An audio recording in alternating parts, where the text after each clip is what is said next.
Thank you so much Gupta ji. एक बात बताइए, आप ये रघुवेंद्र पंडित और उसके बेटे सिद्धार्थ पंडित को जानते हैं? हाँ सर, जानता हूँ। रघुवीर जी हमारी कंपनी के साथ बहुत सालों से काम कर रहे हैं। ठीक है,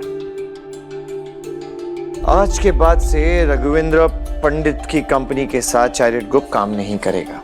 उनके साथ जो भी डील्स होने वाली है सब कैंसिल कर दी जाए और उन्हें इन्फॉर्म कर दिया जाए कि जो लोग दूसरों की इज्जत नहीं करते हम उनके साथ काम नहीं करते,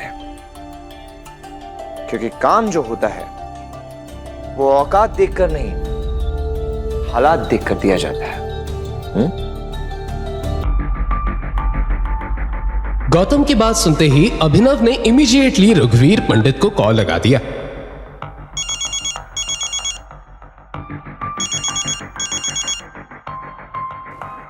हेलो मिस्टर रघुवीर, मैं अभिनव गुप्ता, चैरिट ग्रुप का न्यू चेयरमैन बोल रहा हूँ। Yes mister Gupta. आपके लिए एक बुरी खबर है। आज से चैरिट ग्रुप आपके साथ मिलकर काम नहीं करेगा।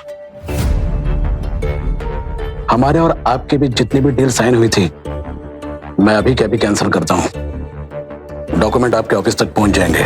और हाँ, एक बात ध्यान से सुनो, चैरिट ग्रुप झाड़ू पोछा लगाने वालों के साथ कभी काम नहीं करता। वहीं दूसरी तरफ सिद्धार्थ और शनाया चेयरमैन से मिलने का वेट कर रहे थे। ऑफिस के अंदर आते ही उन्हें पता लग गया था कि चैरियट का चेयरमैन अब अभिनव गुप्ता बन गया है। इस बात से सिद्धार्थ को हैरानी तो हुई, लेकिन वो अभिनव से मिलकर बात करना चाहता था। और कितनी देर वेट करना होगा? अरे बुलाइए चेयरमैन सर को। मेरा नाम सिद्धार्थ पंडित है, वो जानते ही होंगे मेरे बारे में। Yes sir. Okay sir, okay. Abhinav से बात करने के बाद देखते ही देखते उसने सिक्योरिटी को कॉल कर दिया। हेलो सिक्योरिटी, जल्दी से चेयरमैन सर के केबिन के बाहर आओ। चेयरमैन शब्द सुनते ही सिक्योरिटी गार्ड्स भागते हुए बिल्डिंग के अंदर आ गए। सिद्धार्थ और शनाया इससे पहले कि कुछ समझ पाते, उनके सामने गन्स लिए एक गार्ड खड़े हो गए। हेलो, तुम्हारा दिमाग खराब है? ये इस तरह क्यों खड़ा है? I am sorry mister Siddharth Pandit, but आपकी कंपनी के साथ चैरियट ने सारी डील्स कैंसिल कर दी हैं और चेयरमैन सर ने झाड़ू पोछा लगाने वालों के साथ काम करने के लिए मना किए। ये क्या बकवास है? मैं एक्चुअली यहाँ पे जॉब मांगने आया था। सीरियसली, यहाँ झाड़ू पोछे के लिए कोई वैकेंसी नहीं है। अगर आज चैरियट उनके साथ सारी डील्स कैंसिल कर देता है तो वो रातों रात सड़क पर आ जाएंगे। वो अचानक से ऐसे फैसले कैसे ले सकते हैं? कहाँ है सर? मुझे उनसे। सिक्योरिटी, जल्दी बाहर निकालो इन दोनों को। गार्ड ने सिद्धार्थ का हाथ मरोड़कर उसे नीचे बैठा दिया। सिद्धार्थ दर्द से कराहने लगा। छोड़ो! ये सब देखकर शनाया उसे बचाने के लिए आगे आ गई। अब प्लीज प्लीज प्लीज, अब प्लीज ऐसा मत कीजिए, हम जा रहे हैं। शनाया का रोता हुआ चेहरा देखकर गार्ड ने तुरंत सिद्धार्थ का हाथ छोड़ दिया। तभी उसके पास रघुवीर पंडित का फोन आ गया।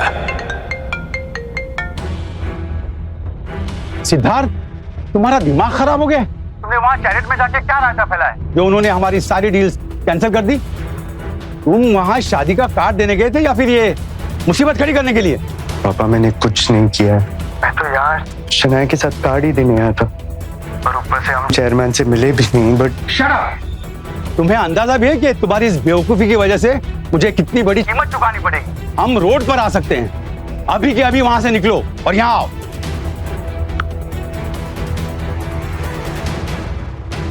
चलिए सर, बाहर चलिए।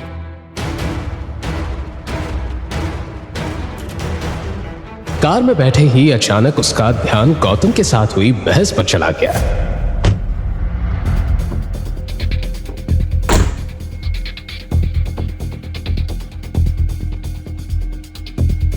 शनाया, मुझे लगता है ये सब उस गौतम का किया धरा।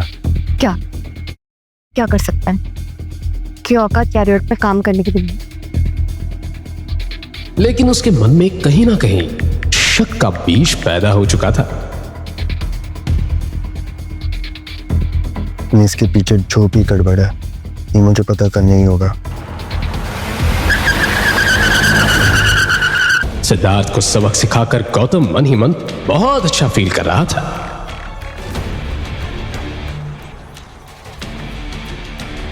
वो अगले ही पल सारे डॉक्यूमेंट साइन करके अपने घर की तरफ निकल गया।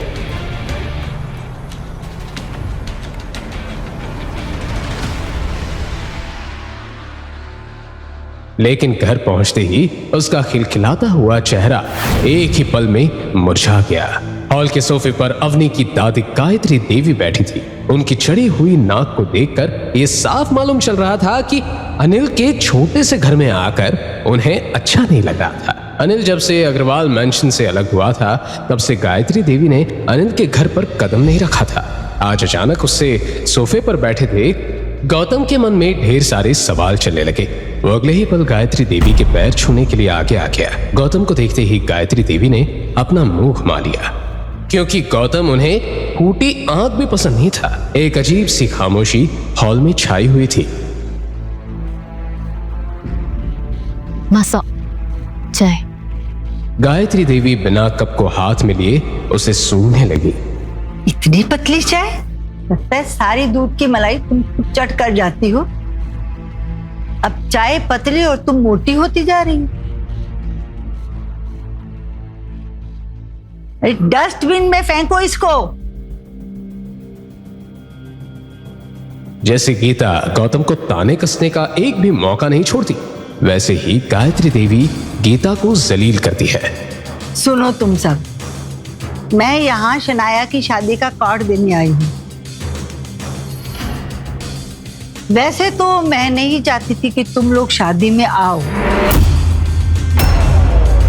पर पार्टी में आने वाले जो लोग हैं वो कहीं तमाशा ना खड़ा कर दे, क्योंकि तुम लोगों ने हमारा समाज में इतना नाम जो रोशन कर रखा है। ये बात कहते हुए गायत्री देवी घूर कर अवनी और गौतम को देखने लगी। उनकी आंखों में गुस्सा भरा हुआ था। इसलिए शादी में आ जाना, और खाली हाथ नहीं, महंगा गिफ्ट लेके आना। अनिल का भाई सौरभ शनाया की शादी में 35 लाख की कार गिफ्ट में दे रहा है।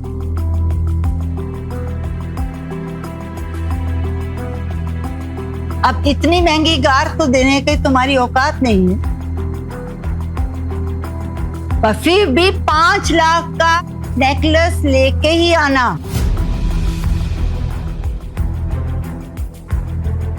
ये बात सुनते ही अवनी के पैरों तले जमीन खिसक गई, क्योंकि परिवार की सेविंग्स का सारा पैसा उसने गौतम के दोस्त को दे दिया था।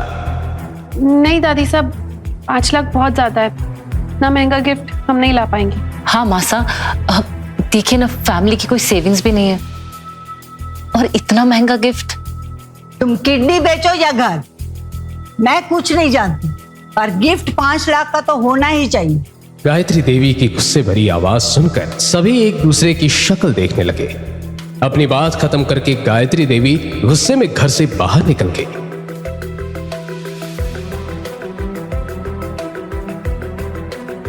$5 लाख तो ऐसे कह रहे जैसे 5 रुपए हो। शनाया की शादी के लिए इतनी तैयारी, और अवनी की शादी के टाइम इन सबको क्या हो गया था? हाँ, अवनी, तेरी शादी में जितने भी लिफाफे आए थे ना, मैंने सबको खोल के देखा था। किसी ने भी 500 रुपए से ऊपर नहीं रखे थे। सब लोग फोकट में आके खा के चले गए, और शनाया की शादी में 5 लाख का गिफ्ट, 33 लाख की गाड़ी। भगवान ही जाने ये क्या लीला चल रही। हाँ, लेकिन गीता, अब मासा ने कहा है तो देना तो पड़ेगा ना। क्या देना पड़ेगा? दिमाग ठिकाने है तुम्हारा कि तकिए के नीचे रख के आए हो? तुम्हारी जानकारी के लिए बता दूं, अभी भी हमारे ऊपर 27 लाख का कर्जा है। कहां से लाएंगे इतना महंगा गिफ्ट? तुमने देखा नहीं मासा कितने गुस्से में गई है। हम एक काम कर सकते हैं, हम ये घर गिरवी रख देते हैं। अरे, उसमें नेकलेस भी आ जाएगा, और बचे हुए पैसे गौतम के दोस्त को दे देना। डैड, आप कैसी बातें कर रहे हैं? शनाया की शादी में महंगा गिफ्ट देने के लिए हम अपना घर नहीं गिरवी रख सकते। हाँ, तो भी दादी साहब की झूठी शान के लिए। और हम रहेंगे कहाँ? सड़क पर? ये बात कहते हुए गीता गुस्से में अनिल और गौतम को देखने लगी। अवनी, मेरे पास कुछ पैसे हैं, हम कोई सस्ता सा हार ले लेते हैं। ओके मॉम, वैसे भी मार्केट में कुछ डेलिकेट और क्लासी डिजाइन होंगे। गौतम, कार निकालो, चलते हैं।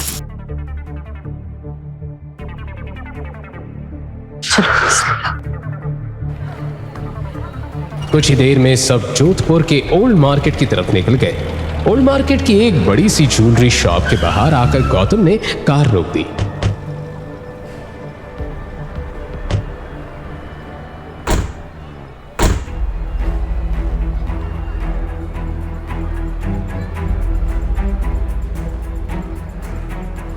यह जोधपुर की बहुत फेमस ज्वेलरी शॉप थी। अवनी को अपने बजट का ध्यान आ गया, जो शायद ना के बराबर ही था। लेकिन कुछ देर सोचने के बाद सभी लोग एक शॉप के अंदर चले गए। अरे भाया जल्दी कर, ग्राहक आने का टाइम हो रहा है। शॉप के अंदर घुसते ही एक मोटा आदमी उन सभी को देखकर मुस्कुराने लगा। अरे खम्मा गणी, आओ आओ, बताइए क्या दिखाऊं? जी हमें नेकलेस और कुछ इयररिंग्स देखने हैं। हाँ ये लियो। देखो जी, एकदम चोखो डिजाइन। पसंद नहीं आयु? एक मिनट जी।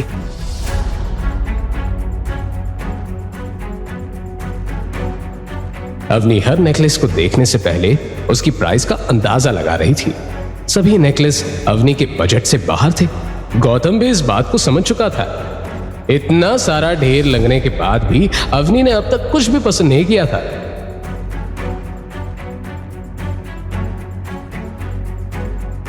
ये देखकर शॉप ओनर बुरी तरह से झल्ला गया। साथ ही गौतम और अवनी के इशारे में बात करता देख उसे लगा कहीं ये फ्रॉड तो नहीं है। उसने अगले ही पल बाहर खड़े गार्ड्स को इशारा कर दिया और गार्ड्स तुरंत अंदर आ गए। साथ ही अवनी, गौतम और गीता पर नजर रखने लगे, जिसे देख अवनी और गीता घबरा गए। अजी अब मैं थारे सामने इतना महंगा महंगा डिजाइन को ढेर लगा दियो। अब इनमें से भी आपको कोई पसंद कोई ना आ रही हो तो मैंने बता दो। ऐसी कोई बात नहीं है, हमें पसंद आ रहा है। लेकिन के भाई जी, मैं झूठ नहीं बोल रही हो। दुकान वाले बहुत सारे ग्राहक आवे हैं, लेकिन मैं कदे काउंटर से उठकर किसी को गहना ना दिखाऊं। मारे दुकान का सेल्समैन ही दिखावे है।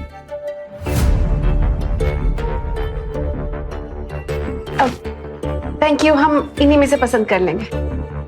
ये बात कहते हुए अवनी टेबल पर रखा नेकलेस ध्यान से देखने लगी। उस नेकलेस की चमक से ये साफ पता चल रहा था कि वो बहुत महंगा नेकलेस था, जिसके ऊपर हरे स्टोन्स का काम किया था और बहुत ही खूबसूरत डिजाइन पूरे नेकलेस पर बनाए हुए थे। लेकिन अवनी की सुई कहीं ना कहीं उसी नेकलेस पर आकर अटक चुकी थी। गौतम उस नेकलेस को देखकर अवनी की आंखों में आई गहरी चमक को देख रहा था। उसका मन हुआ कि वो अभी के अभी अवनी के लिए वो नेकलेस खरीद ले। अजी ये तो बहुत ही रेयर पीस है, प्योर जोधपुरी डिजाइन, काम भी चोको, डिजाइन भी चोको। नहीं एक्चुअली ये बहुत ज्यादा एक्सपेंसिव है। हमारा बजट ना 50,000 तक ही है।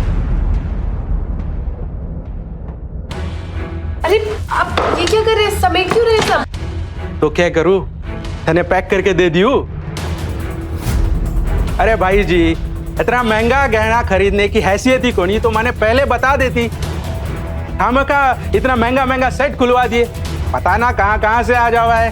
भाई समेट ले सब। अरे जब इतना बजट ही नहीं था आप लोग का तो पहले बता देते ना। ये पता है रेयर पीस है ये नेकलेस का। अरे हम क्या करें, जब से हम आए हैं ये साहब ज्वेलरी की ढेर लगाए जा रहे, इसमें हमारी क्या गलती है? क्या है? वाह जी वाह, उल्टो चोर कोतवाल ने डांटे हैं। मैंने तो घनी देर पहले ही खबर लग गई थी कि इनके जेब में पैसा ना होवे, बस महंगा सामान देखना है।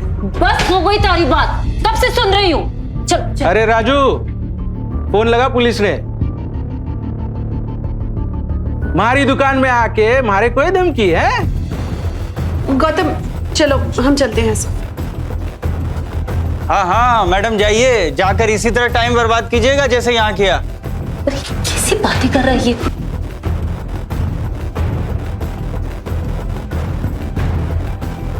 अरे सर, इन लोगों का डेली का नाटक है। मैंने कल भी इनको एंटिक मार्केट में देखा था, वहां भी ये तोड़फोड़ कर रहे थे और पैसे देने की बारी आई तो वहीं से रफू चक्कर हो गए। तो ये लोग वही हैं? ओह, अब समझ में आया मुझको। जब बीबी को कुछ खरीदवा नहीं सकते तो बस महंगा महंगा नेकलेस देखना है और फिर से उसे चोरी करने का इरादा भी रखना है। वाह। देखते ही देखते बात बढ़ने लगी। ये देखकर अवनी का गला सूख गया। सामने खड़े सेल्समैन अब उसकी बात सुनने को भी तैयार नहीं थे। तुमसे किसने कहा कि मेरी खरीदने की औकात नहीं है? गौतम के मुंह से निकली आवाज ने सभी को हिला दिया था। अरे वो नेकलेस 12 लाख को है, तू खरीद सके है के? खरीद सके है तो ला दे पीछे। गौतम चाहे तो वो अभी के अभी अवनी के लिए पूरी दुकान खरीद सकता था, लेकिन इस वक्त वो अपनी पहचान किसी को बताना नहीं चाहता था। सेठ जी, मेरी गलती है, मुझसे ही गलती हुई है। मुझे आपको पहले ही बता देना चाहिए था कि हमारा बजट सिर्फ 50,000 है। अगर आपके पास 50,000 की कोई ज्वेलरी नहीं है ना तो कोई बात नहीं, हम कहीं और से। अरे मैडम जी, ये बात कोनी, हमारे पास हर प्रकार का गहना से। चल भाया दिखा दे सस्ता वाला। उसने अगले ही पल पास में खड़े सेल्समैन को ज्वेलरी दिखाने का इशारा कर दिया। अवनी ने अपना मन मारकर कुछ ही देर में एक सिंपल सा नेकलेस पसंद कर लिया जिसकी कीमत 60,000 थी।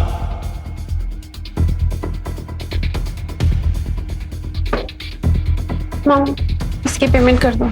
अवनी नेकलेस पैक करवाकर गीता को देखने लगी। पूरा मूड खराब कर दिया उस मनुष्य गौतम की वजह से। सीना फुला के इतने बड़े शॉप में लेके आए जैसे तो उसकी जेब में पैसे हो। ये लो। गीता ने तुरंत अपने पर्स से पैसे निकालकर कैश काउंटर में जमा करवा दिए। ये लो, दे दे भाई। और शॉप से बाहर निकल गई। अनिल और अवनी भी उसके पीछे नेकलेस का बैग लेकर बाहर निकल गए, लेकिन गौतम अभी तक वहीं खड़ा शॉप ओनर को गुस्से में देख रहा था। क्या हो गया भाया? गई तेरी बींदड़ी? जब जेब में पैसा ना होए ना तो आदमी को हवा में नहीं उड़ना चाहिए, हैं? ये बात सुनते ही गौतम गेट से बाहर निकल गया, लेकिन उसके गुस्से का गुबार अभी तक खत्म नहीं हुआ था।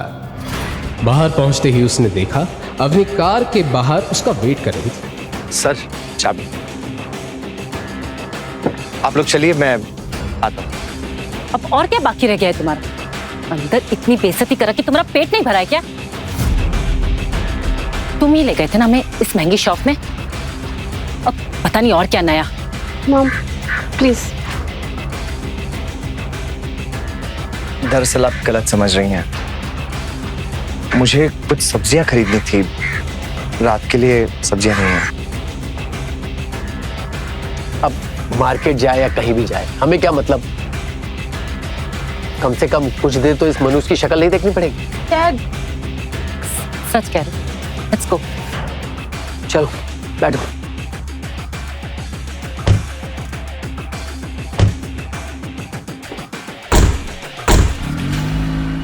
गौतम वहीं खड़ा उन्हें जाते हुए देख रहा था।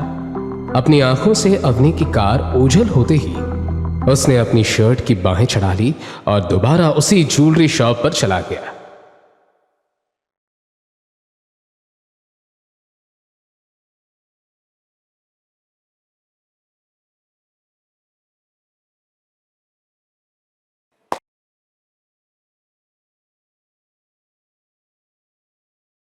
सर, अभी बहुत सारे कस्टमर हैं, प्लीज आप बाद में आइए। मुझे वो 12 लाख रुपए वाला हार खरीदना है। गौतम की बात सुनते ही सभी सेल्समैन हंसने लगे। ओनर भी अपनी हंसी पर कंट्रोल नहीं कर पा रहा था। के नेकलेस? भाया, थारो दिमाग अपनी जोरू के पर्स में छोड़ के आ गए हो के? मुझे तो लगता है इसके अंदर का जो मर्द है ना, अचानक अभी अभी जाग उठा है। अगर हंसी ठटोला हो गया हो तो काम की बात करें। तू सच में नेकलेस खरीदेगा? तेरी औकात नहीं है नेकलेस खरीदने की। मेरी औकात क्या है तुम ये सोच भी नहीं सकते। फिलहाल मैं यहाँ सिर्फ एक कस्टमर बन के आया। ए, बहुत हो गई इसकी चेचे। सिक्योरिटी, उठा के बाहर फेंक दो इसे। अब तू जाएगा सीधे पुलिस स्टेशन। ये जो शॉप है ना, इस पूरे मार्केट का बहुत नामी शॉप है।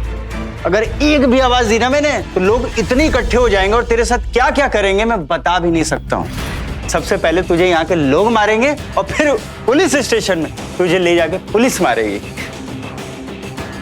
ये बात सुनते ही गौतम ने अपना मोबाइल निकाल लिया। वो अब पीछे हटने वाला नहीं था।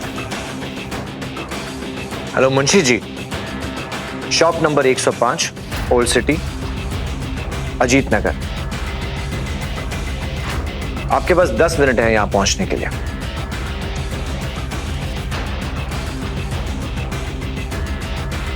किसको फोन किया था? कोई सुरमा को किया था क्या कि जो आएगा और तुझे बचा के लेके जाएगा? वो तुझे अगले 10 मिनट में पता चल जाएगा। सेल्समैन का चेहरा गुस्से से लाल हो चुका था। उसी वक्त आसपास के लोगों ने मौका देखते ही गौतम के ऊपर ताने बरसाना शुरू कर दिया। इस देश में गरीबी का प्रॉब्लम नहीं है, प्रॉब्लम है इन जैसे गुंडों का। देखो तो सही, इतना जलील होने के बाद भी सामने खड़ा है। अरे इन लोग की जाति कुछ ऐसी होती है, चोरों चक्कों को क्या फर्क पड़ता है? देखो तो सही कैसे खड़ा है सीना तान के। शॉप के हर कोने में खुसर पुसर शुरू हो चुकी थी। वहीं कुछ लोगों को 10 मिनट बाद होने वाली तमाशे का इंतजार था। लेकिन तभी शॉप के बाहर एक के बाद एक बहुत सारी महंगी कारें आकर खड़ी हो गई। कारों के रुकते ही उनमें से हट्टे कट्टे बॉडीगार्ड्स हाथों में गन्स लिए शॉप के बाहर खड़े हो गए। उसी वक्त एक कार से मुंशी जी बाहर निकलकर शॉप को ध्यान से देखने लगे। मुंशी जी को शॉप में आते ही गौतम सामने खड़ा दिखाई दिया। सभी बॉडीगार्ड्स ने पूरी शॉप को अब चारों तरफ से घेर लिया था। मुंशी जी के आते ही शॉप के अंदर लोगों की कानाफूसी शुरू हो गई। हम अगर नहीं, आप इस छोटी सी दुकान में क्या करें? मुंशी जी, इस इंसान को मेरी औकात देखनी। ये कहते ही गौतम सामने खड़ा सेल्समैन की आंखों में आंखें डालकर देखने लगा।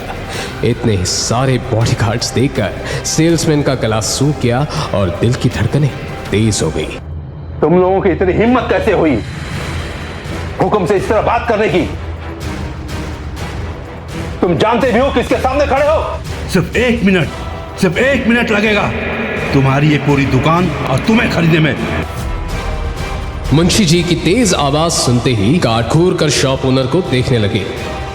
ओनर गौतम के रुतबे और ताकत को पहचान चुका था। गौतम भले ही दिखने में आम आदमी था, लेकिन उसकी असल हकीकत कुछ और थी।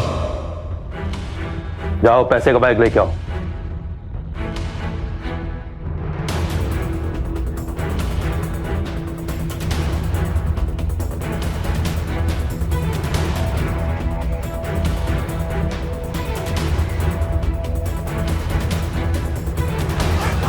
बैग खुलते ही सभी के मुंह हैरानी से खुले के खुले रह गए। बैग पैसों से लबालब भरा हुआ था। वहीं दूसरी तरफ शॉप ओनर के पैर कांपने लगे। वो अगले ही पल गौतम के पैरों में गिर गया। हुकुम, मैंने माफ कर दो हुकुम, मारने से गलती हो गई, मैंने माफ कर दो।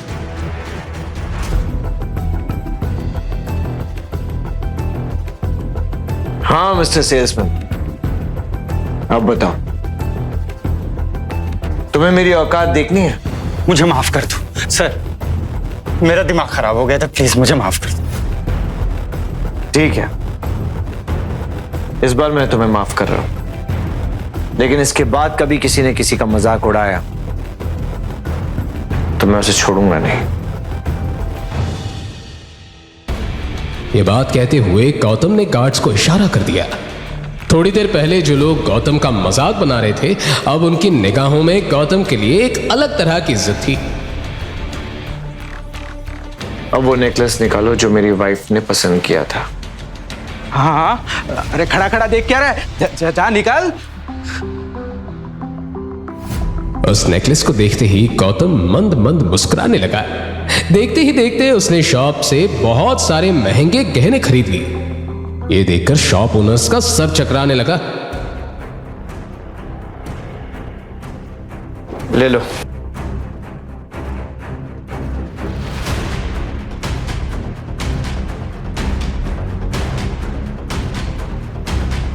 चलिए मुंशी जी।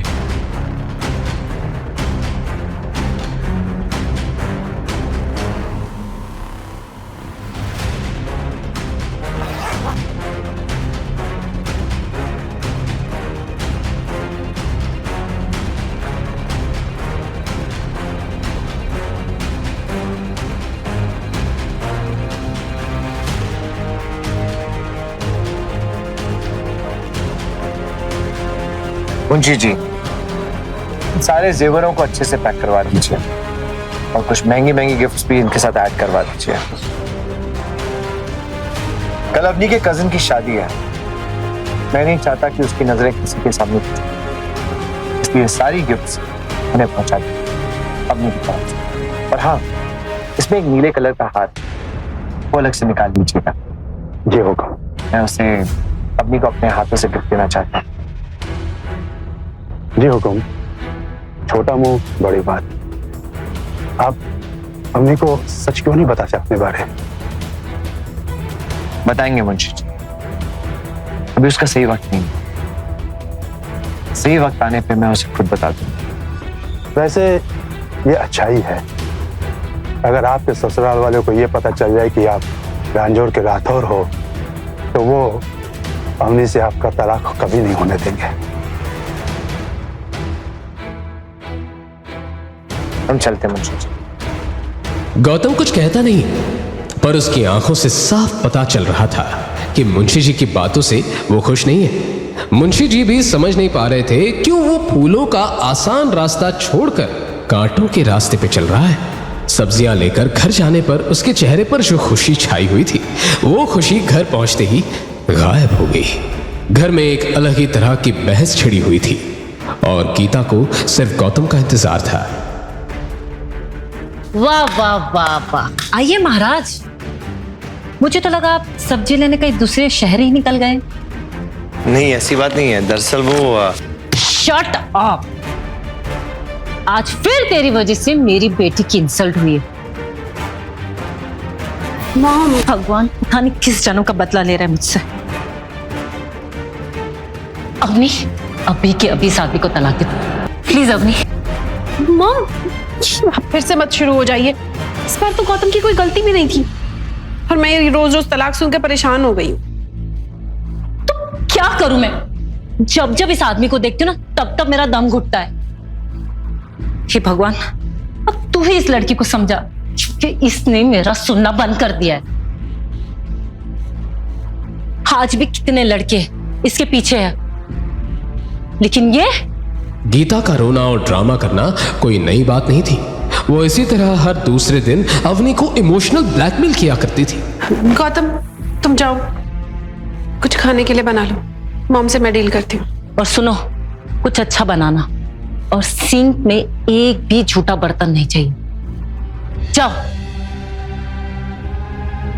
गौतम अगले ही पल किचन में चला गया, लेकिन गीता का गुस्सा अभी तक चढ़ा हुआ था, साथ ही उसकी आंखों में आंसू भी थे।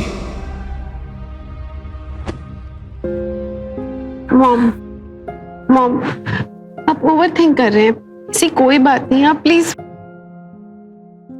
प्लीज, अभी भी देर नहीं हुई, फिर बाद में पछताएगी। तो आज के आज इस आदमी को तलाक प्लीज बेटा। आप फिर से वही बात कर रही हैं। मैं आपको कैसे बोलूं? देखिए, आप मुझे कितना भी समझा लो, लेकिन मैं गौतम को कभी डिवोर्स नहीं दूंगी और ये फाइनल है। बेटा आप प्लीज समझिए इस बात को। Avani, Avani,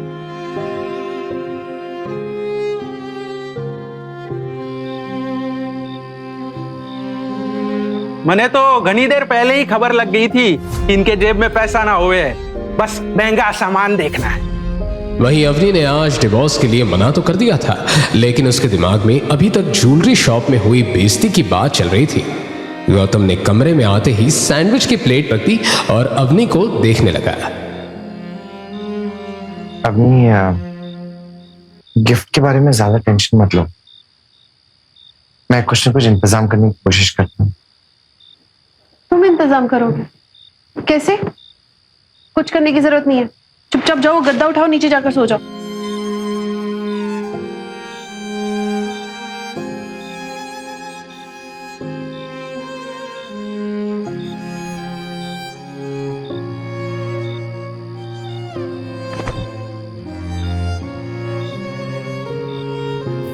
good night.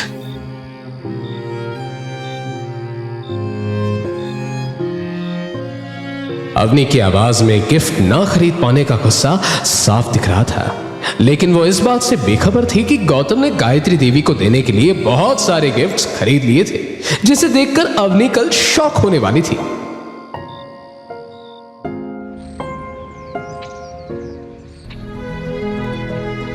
अवनी ने एक शानदार ब्लू रंग की ड्रेस पहनी थी जो उसकी सुंदरता पर 4 चांद लगा रही थी। यही वजह थी कि गौतम कार चलाते हुए बार बार मिरर से उसे देख रहा था। कुछ ही देर में गौतम ने अग्रवाल हाउस के बाहर कार खड़ी कर दी।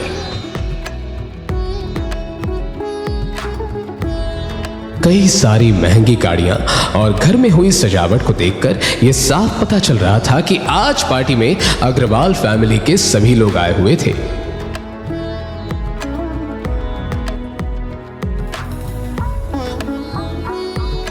देखते ही देखते सभी लोग अग्रवाल हाउस के अंदर चले गए।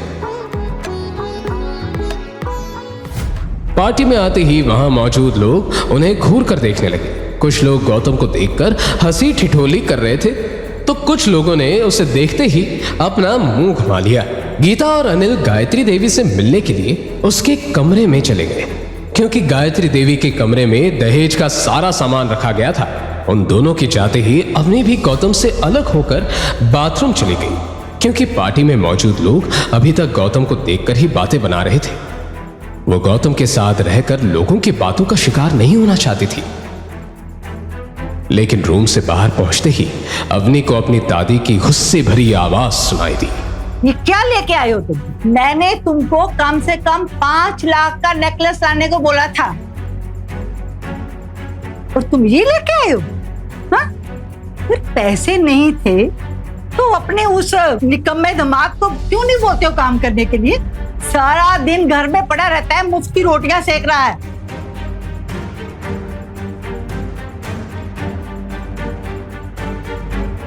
दादी साहब, ऐसा भी क्या गलत हो गया जो आप मॉम डैड को इतना डांट रही हैं? अवनी की गुस्से भरी आवाज सुनते ही गायत्री ने नेकलेस फेंका और अवनी की आंखों में आंखें डालकर देखने लगी। तुम्हारी हिम्मत कैसे हुई हमारे सामने ऊंची आवाज में बात करने की?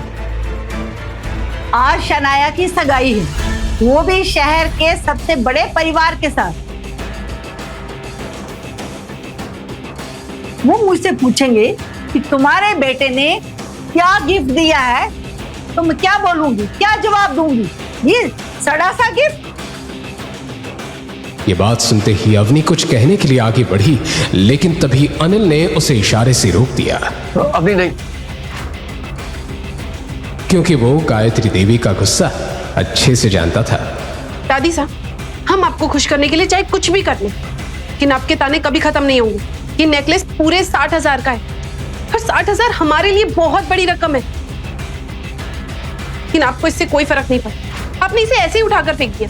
गायत्री देवी का चेहरा अब गुस्से में आग बबूला हो चुका था। तभी उसने पास में रखा चाय का कप उठाया और गुस्से में गर्मा गर्म चाय उसकी तरफ दे फेंकने के लिए हाथ बढ़ाया। अवनी ने तुरंत बचने के लिए अपना चेहरा घुमा लिया। चेहरा घुमाते ही उसे बहुत तेज कप के टूटने की आवाज सुनाई दी।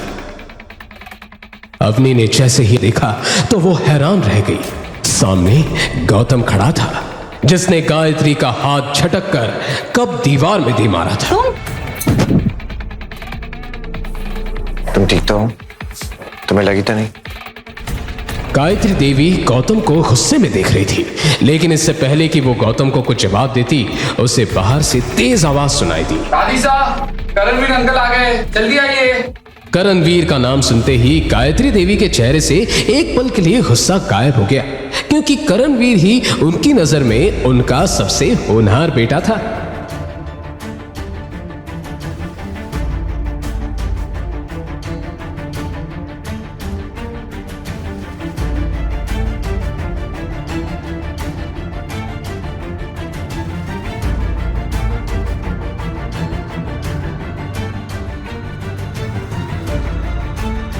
गायत्री देवी करणवीर को देखने के लिए जैसे ही कमरे से बाहर जाने लगी, उस वक्त एक 6 फुट लंबा आदमी महंगे सूट पहने कमरे के अंदर आ गया।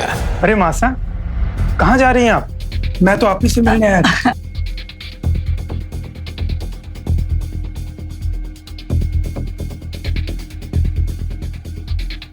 अच्छा, तो भाई साहब भी अपनी पूरी फैमिली के साथ आए हुए हैं। मुझे तो लगा था कि भाई साहब बड़ी पार्टियों में उठते बैठते नहीं है। क्यों भाई साहब? अरे पूछ मत बेटा, ये देख 50-60 हजार का नेकलेस लेके आया है। अपना नहीं तो कम से कम शनाया की इज्जत का ख्याल किया होता। कल वो पराए घर जा रही है, पता है मासा, वहां उसको इस बात के लिए कितने ताने सुनने को मिलेंगे। चाचा जी, आप ये सब इसलिए बोल पा रहे हैं ना क्योंकि आपके परिवार के पास बहुत सारा पैसा है और आप ये महंगी गाड़ी देना अफोर्ड कर सकते हैं। लेकिन आप भूलिए मत, ये सारा पैसा दादाजी का है, आपने कुछ नहीं कमाया। रही बात पापा की, तो दादी सा ने अग्रवाल हाउस से अलग करते टाइम पापा को तो जायदाद में से कुछ नहीं दिया था। आप ये बात अच्छी तरह से जानते हैं ना। क्या कहा तुमने? तुम्हारा क्या मतलब है कि मैंने अपनी जायदाद का पैसा दबा के रखा है और अपने बेटों में फर्क करती हूँ? हाँ दादी, आप अपने दोनों बेटों में फर्क करती हैं। अगर आपको मेरी बात पर शक है ना तो आप खुद देख लीजिए, डैड के हिस्से की जायदाद का क्या हुआ? उस पर दूसरे लोग ऐश कर रहे हैं ना।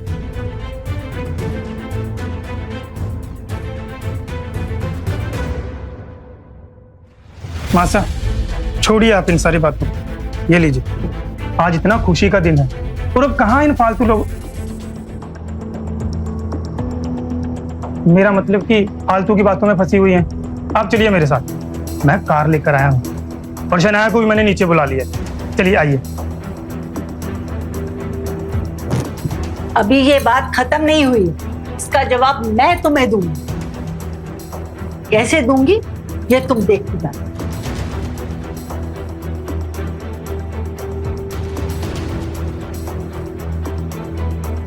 चलिए मासा। आखिर क्या होगा गायत्री देवी का अगला कदम? क्या होगा जब मुंशी जी पार्टी में दस्तक देंगे? क्या होंगे इन सारे सवालों के जवाब? आगे की कहानी जानने के लिए देखिए अगला एपिसोड सिर्फ पॉकेट एफएम के यूट्यूब चैनल पर और रॉयल वारिस के सारे एपिसोड्स को सुनने के लिए डिस्क्रिप्शन में दी लिंक से डाउनलोड करें पॉकेट एफएम ऐप।